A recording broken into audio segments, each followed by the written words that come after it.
To pair and unpair devices on your JAYCOMMAND mini system, you're going to go to your screen, you're going to select to your settings page. Once you get there, you'll have different areas. Since our device here is already paired, as you can see, we're going to show you how to unpair real quick. So we're going to go over to Advanced, you're going to select OK, and then you're going to go over here and you're going to select Forget All Devices, and you're going to click OK. As you notice, my screen just went kind of blank, dark and grayed out. So that means now I can't control anything. It tells me I'm disconnected.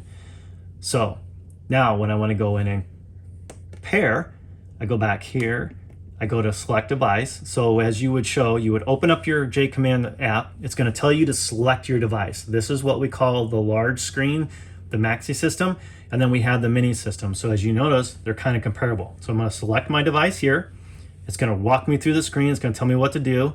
And over here, I click next. I'm going to come up here. It says press OK.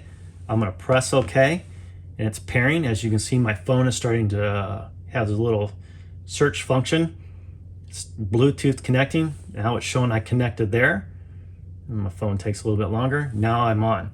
As you can see, I can turn lights on and off. Everything's done. One thing to remember on the mini system, you can pair up to 4 devices on this system. So I can have 4 phones, I can have 2 phones, 2 tablets. That's great.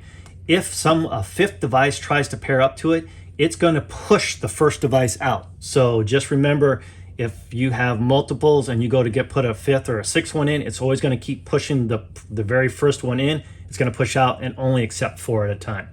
That's a way to pair and unpair devices on the JAYCOMMAND mini system.